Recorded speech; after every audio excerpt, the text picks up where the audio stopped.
Beruchim haboim. Welcome everyone. We're about to begin Be'ezras Hashem together on Daf Tzadik Dalid Amud Beis, 4 lines from the bottom. The Mishnah had quoted a Machlokes Rabbi Eliezer and the Chachamim in regards to a list of things that the Rabbi Eliezer says is not considered to be a shinui and therefore it's chayiv chatos, whereas the Chachamim argue and said it's potter aval oser. Says the Gemara, to quote the Mishnah, V'chein ha-goideles, and similarly when a woman braids her hair.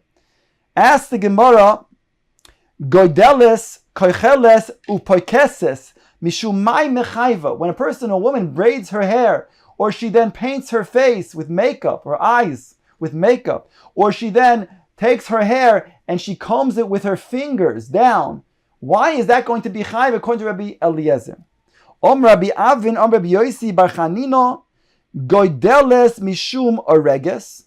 When she braids her hair, it'll be chayv because of the malach of oireg, of one who weaves. Koicheles mishum koiseves. When she paints her face and puts eye makeup on, she'll be chayiv because of koiseves, malacha of kesiva.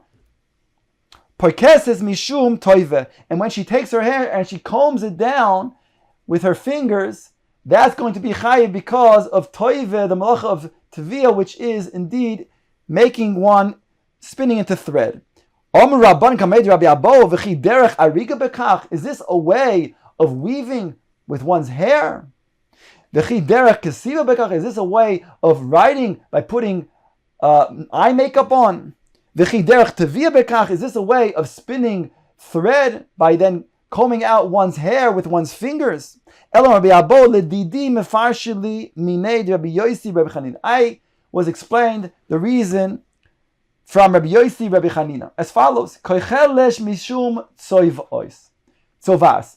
That koicheles, putting eye makeup on, is a malacha of tzivia, of tzoveya, of coloring, of dyeing. Goideles upoikeses mishum boina, and making oneself a braid.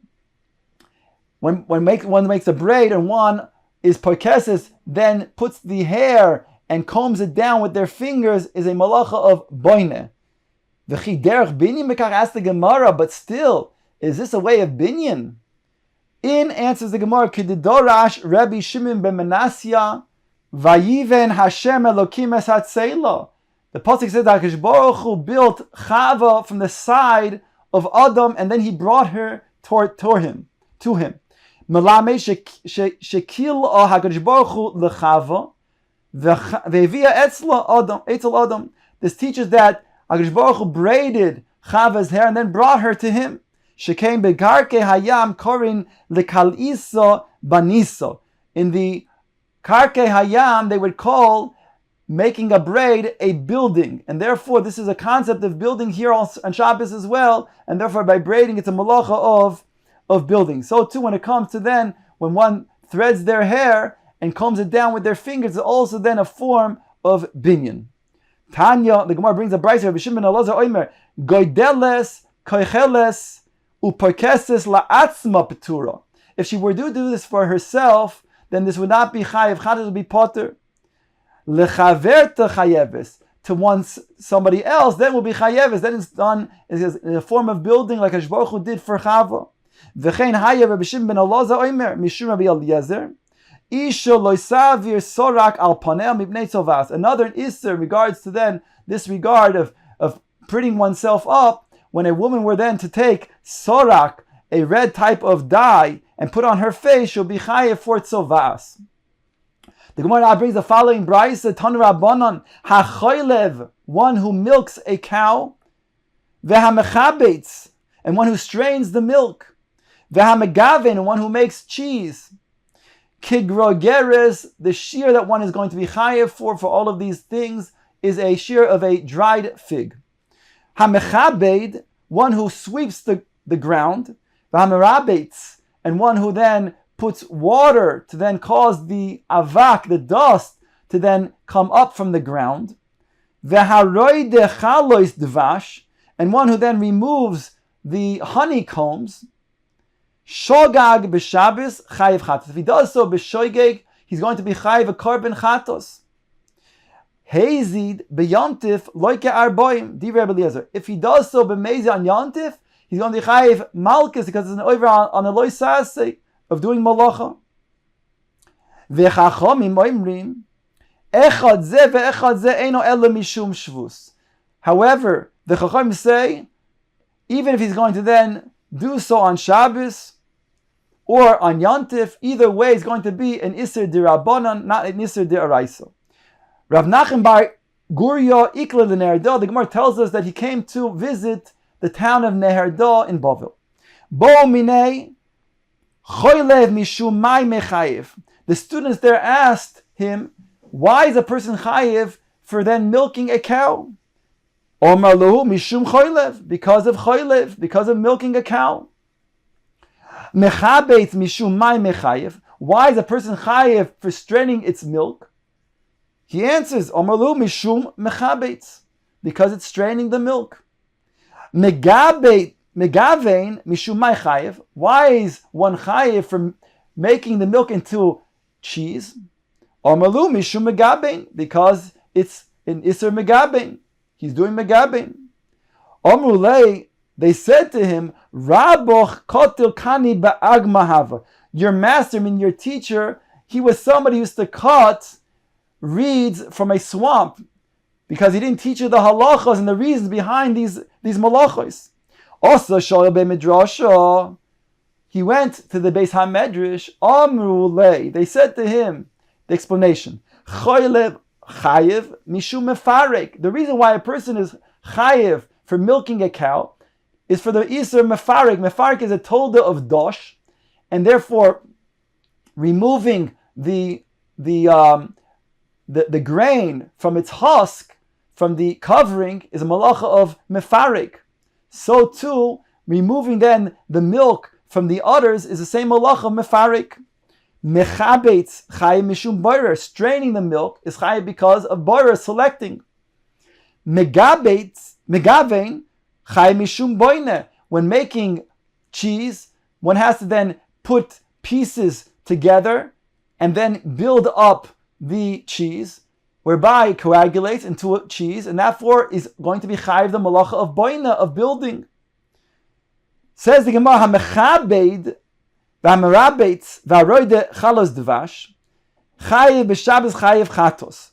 Shogar chayev chayev chatos. If a person does these acts, the acts of sweeping, or then putting water on the ground to then raise the dust from the ground, or from removing the honeycomb, all of these things will be chayev a korban chatos if he does so b'shogeg. Heizi b'yontev loike arboim di Rebbe Eliezer. Rebbe Eliezer is going to be chayev. These are Issa derabbanans. These are deraisas, and therefore on Yontif will be chayiv malchus. Om Rabbi Elazar, my time Rabbi Elazar. What is the reason why these are chiyuvei chatos on Shabbos or chiyuv malchus on Yontif? The Chsiv, it says, he says a pasuk, vayitbol ois beyaros hadvash, and he was toivel. He immersed his staff into the forest of honey. So the pasuk refers to honey as the forest of honey, the honeycomb as a forest of honey. Why does the pasuk put together the forest together with dvash, honey? What do the two things have to do with one another? For the following drasha, El Eloi Malach, to teach you. Just as a forest, when you would then take a piece of wood from the tree of the forest, you be chayiv melechas koitzer. So too, when a person removes a honeycomb, he'll also be chayiv a chatos. It says that Ameimar was matir, one, to sprinkle water in the town of Mechuzah, which means that he then permitted this malacha that Rabbi Eliezer considers to be a malacha of mirabetz. Omar, taima mai amur rabban. Why did the Rabbanon say that this was problematic? Because they said it's poter aval aser. Dilma asi la'shuye gumois. Because maybe a person will then cause the gumos, the holes in the ground, to become filled and then be leveled. And there'll be a form of boine. But hacha leka gumos. But over here, since the flooring is of stones and there are no holes, therefore there's no problem to then allow water to be sprinkled on the ground. Rava toisvo ashkeche l'ravino deko mitztar behevla.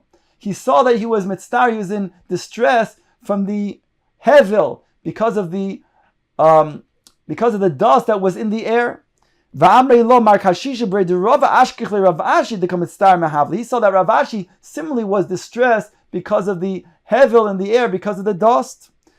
And how do you take care of that? By sprinkling water onto the ground. Don't you know what it says in the Brisa? The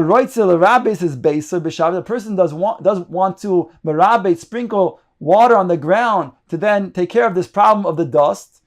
How does he do so? He takes a bowl of water.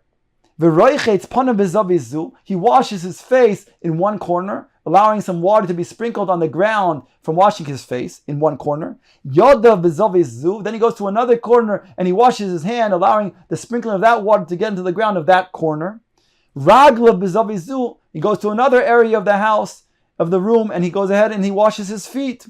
And it comes out that then the bayis then was sprinkled with misrabets, with being able to accomplish this problem. He said to them, lavadatoy. He said that I didn't remember so. Or some learn that he argues and doesn't agree with this teaching. Tana, it was taught, Isha chachama, an Isha who is a bas tamar chacham or an eshes tamar chacham, mirabetes beisa b'Shabbos. She would mirabet beisa b'Shabbos. V'ha'ina, in other words, she would do in this fashion so that wouldn't be a problem.